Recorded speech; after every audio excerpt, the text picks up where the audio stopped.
What if I told you that one of America's most beloved television personalities lived an entire secret life for nearly 3 decades? A life hidden from millions of adoring fans, from his colleagues, and even from his own family? This is the story of Charles Kuralt, the gentle-voiced storyteller who brought us on the road and became known as Uncle Charlie to an entire generation of Americans. But when he died in 1997, a shocking secret emerged that would change everything we thought we knew about this trusted television icon. Today, we're diving deep into one of the most surprising revelations in broadcasting history. Before we get to the secret that rocked the television world, let me take you back to simpler times.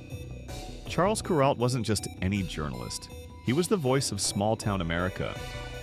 From 1967 to 1994, he traveled the back roads of the United States in a motorhome, telling stories that other reporters ignored. While the major networks focused on wars, politics, and scandals, Kuralt found beauty in the ordinary. He interviewed farmers, craftsmen, and everyday people living quiet lives. He showed us roadside attractions, county fairs, and mom-and-pop diners. His CBS show, On the Road, became legendary because it reminded Americans what was good about their country during some pretty turbulent times. Imagine Walter Cronkite meets Mr. Rogers. That was Charles Kuralt. His warm, gravelly voice could make a story about a small-town parade feel like the most important thing happening in the world. He won 3 Peabody Awards, multiple Emmys, and the love of millions.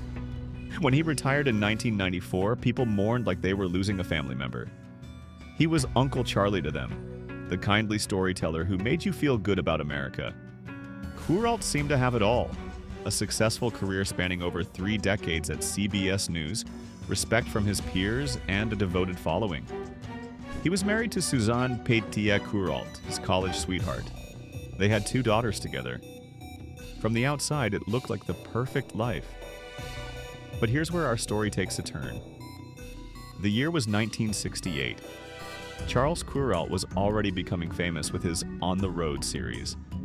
He was 34 years old, married, and constantly traveling. During one of his trips to Montana, he walked into a restaurant, and that's where he met her, Patricia Elizabeth Shannon. Pat Shannon was 25 years old, beautiful, and working as a college student. She was vibrant, independent, and completely different from the world Kuralt knew in New York. Montana was her home, with wide-open spaces, mountains, and a slower pace of life. They connected immediately. Maybe it was the romance of the open road, or maybe it was something deeper. Whatever it was, Charles Kuralt made a decision that would define the rest of his life. He didn't walk away. Instead, he started a relationship with Pat Shannon that would last 29 years, nearly 3 decades. Now let me be clear about what this meant. Kuralt never divorced his wife, Petey. He maintained his marriage, his family life in New York, and his public image as the wholesome storyteller of American values. But he also built a completely separate life with Pat Shannon. This wasn't just an affair, this was a parallel existence. Kuralt bought property in Montana where Pat lived. He spent months at a time with her when he wasn't filming or working in New York. He provided for her financially, buying her homes and land.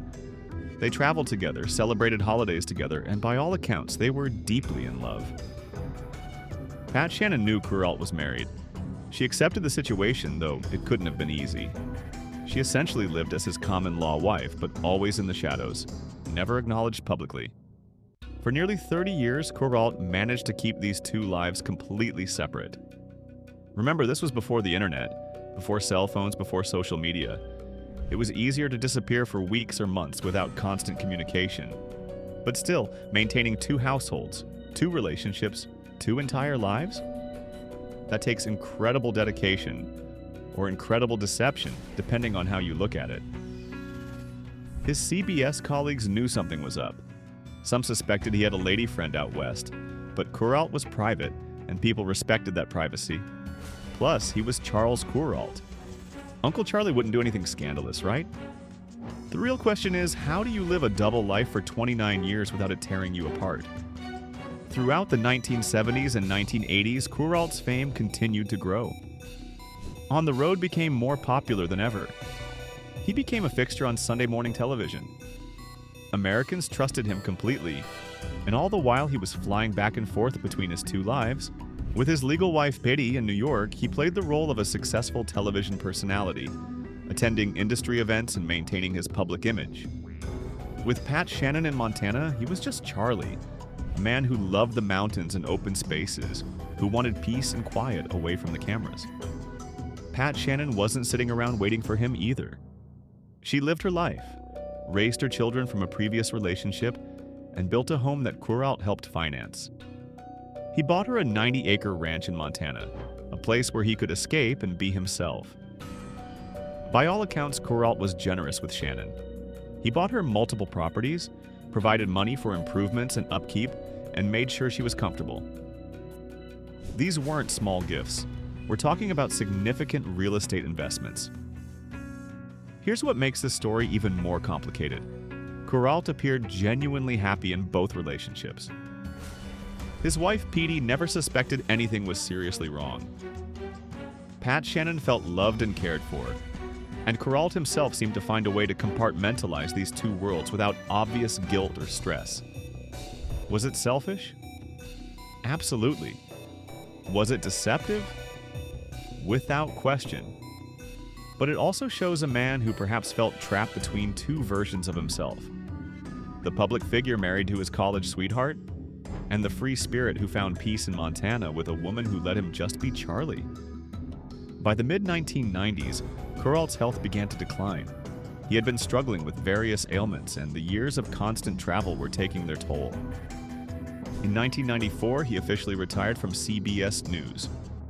His final On the Road segment aired, and America said goodbye to a broadcasting legend. But retirement didn't mean rest for Kuralt. He continued working on books and other projects. More importantly, he had to figure out what retirement meant for his double life. Without the constant travel excuse, how would he manage his time between New York and Montana?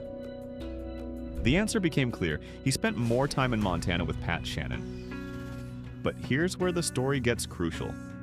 As Kuralt's health worsened, he started thinking about the future. He knew he needed to take care of Pat Shannon after he was gone. She had devoted nearly 3 decades to him, accepting a relationship that could never be fully public. In 1997, just months before his death, Kuralt wrote a letter to Pat Shannon. This letter would become the most important piece of evidence in what was about to unfold. In the letter, Kuralt expressed his love for Shannon and his desire to leave her the Montana property they had shared. He wrote about wanting her to have the land and the cabin, their special place. But here's the problem. He never updated his will. Charles Kuralt died on July 4, 1997, from complications of lupus. He was only 62 years old. America mourned the loss of Uncle Charlie, the man who had shown them the beauty of their own country. And that's when everything exploded. Pat Shannon was devastated by Kuralt's death. But she was also worried. She knew that legally she had no claim to anything. She wasn't his wife. Their relationship had never been formalized, and now, with Charles gone, she wondered if everything he had promised her would disappear. Then she remembered the letter. Shannon contacted a lawyer and revealed her relationship with Charles Kuralt to the world. She presented the letter as evidence that Kuralt had intended to leave her the Montana property. The news hit like a bomb. Charles Kuralt, America's beloved Uncle Charlie, had maintained a secret relationship for nearly 30 years. The media went crazy. Suddenly, the man who had told stories about honest, hardworking Americans was revealed to have been living a lie. The wholesome image was shattered overnight. But the real drama was just beginning. Petey Kuralt, Charles's legal wife of nearly 40 years, was blindsided. She had no idea about Pat Shannon.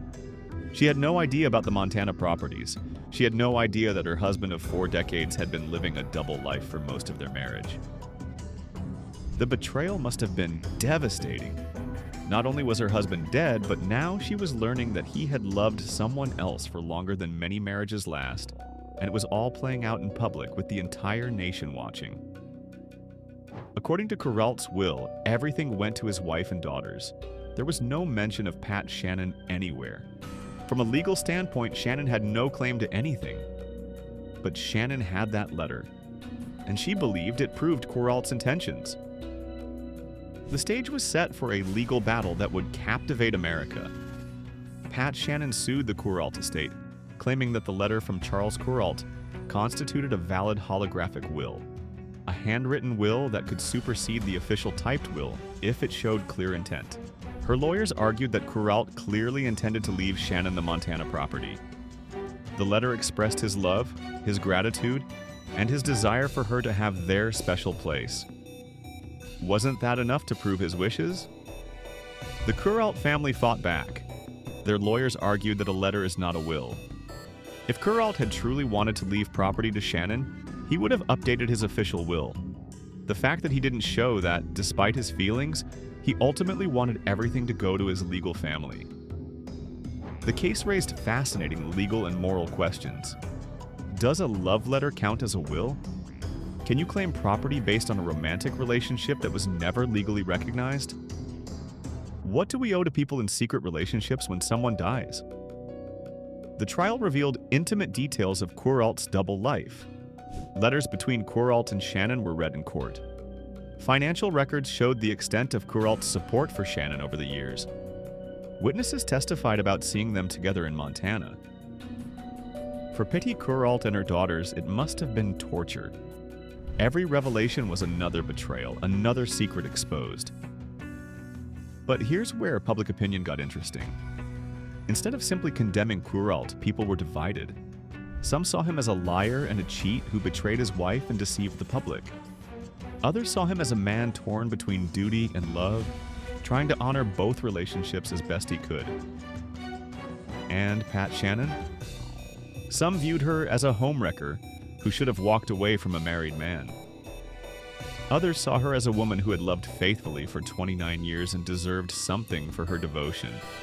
The case went to trial in Montana, and in 1998, a judge made a stunning decision. The judge ruled in favor of Pat Shannon. The court determined that Kuralt's letter, combined with his pattern of behavior over 29 years, showed a clear intent to leave Shannon the Montana property. The judge said that while the letter wasn't a perfect holographic will, it demonstrated Kuralt's wishes strongly enough to honor them. Pat Shannon was awarded 20 acres of land and a cabin in Montana, the property she and Kuralt had shared for decades. The Kuralt estate appealed, but ultimately an out-of-court settlement was reached. Shannon received the Montana property and likely a financial settlement, though the exact terms were kept private. After nearly 30 years in the shadows, Pat Shannon finally had legal recognition of her relationship with Charles Kuralt. But was it a victory? She had the land, but she had lost the man she loved. She had legal recognition, but she would forever be known as the other woman in one of broadcasting's biggest scandals. And what about Petty Kuralt? She lost her husband twice, once to death and once to the revelation of his secret life.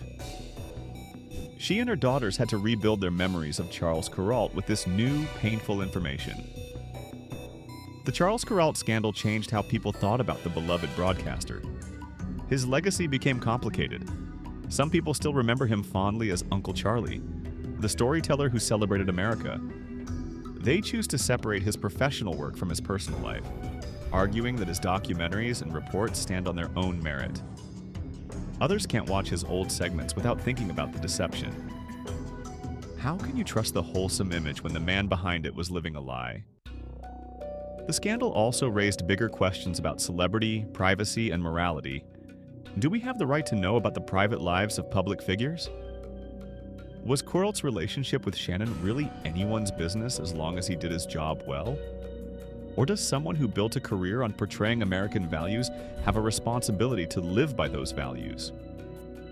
And what about the women? Both Petty Kuralt and Pat Shannon were victims in different ways. Petty was deceived for decades.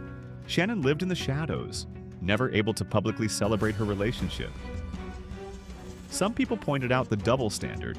If the genders were reversed, would we judge the situation differently? Would a woman maintaining 2 relationships for 29 years be viewed more harshly?